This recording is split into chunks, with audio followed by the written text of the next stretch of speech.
So meanwhile, while Odysseus is making his connections with Eumaeus, Telemachus is off in the far environs, and Athena says, well, gosh, it's time to get going, Telemachus, time to move to the next stage. She appears to him in a dream. This appearance is a kind of standard feature of how epic poetry works. Homer understands that dreams come in the form of, usually the person is fast asleep in the middle of the night. A god or goddess will take a particular form, hover over the person's head and say, hey you, why are you asleep? You should be nervous, you've got all this stuff to worry about. And then tells the person that they should wake up because of all the stuff they had to worry about, close quote.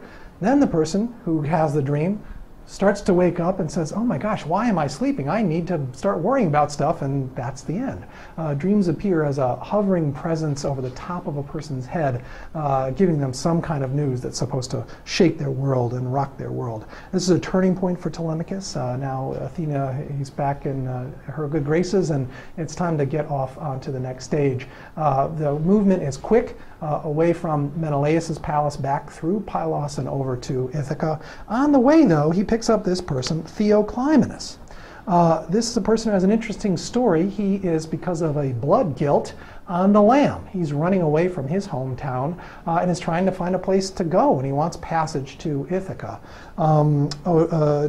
Telemachus says, sure, okay, I'll take you on. And some of you out there are saying, wait a minute, isn't this guy a murderer? How come you just take on this guy and bring him to your own place?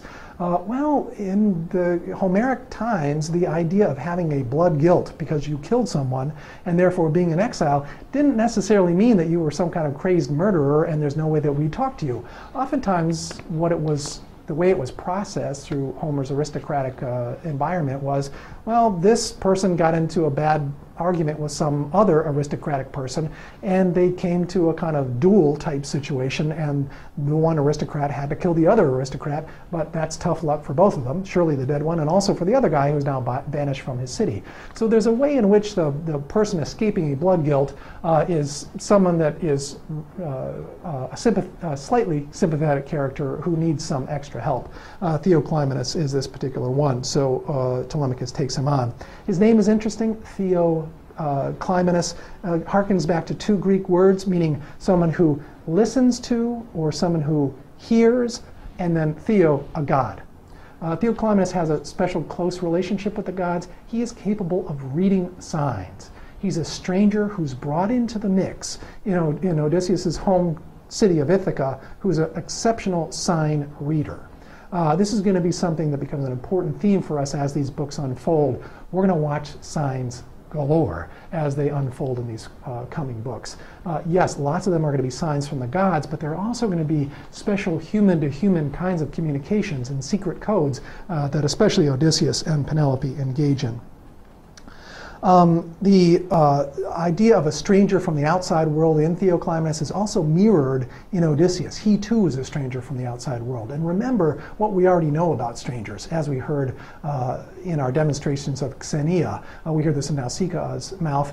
Hey, careful, strangers might come from Zeus. There's a sense of slight spookiness, interest about a stranger, a little bit of a mystical quality. They could have a kind of divine inflection to them. Well, that's surely, Odysseus is constantly being mistaken for a god, isn't he? And Theoclymenus has this special kind of god connection. Now, we're going back to Eumaeus, the hut there as Odysseus and he are making a connection. Eumaeus then gets a chance to tell his tale. It's a connection that he gets to make with Odysseus. Odysseus gets to listen and be a sympathetic audience to Eumaeus, a nice way for him to make a further bond with this man.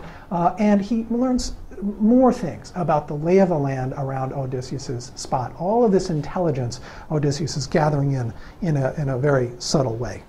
Now, as the back and forth carries forward, Odysseus is learning the things he needs to know, getting prepared. The sign readers are coming in. Telemachus is on his way back. We're on our way to what's going to happen in a crucial moment that's going to happen in book 16. Odysseus is going to start a series of reunions that is going to bring him back to those inner chambers inside his house.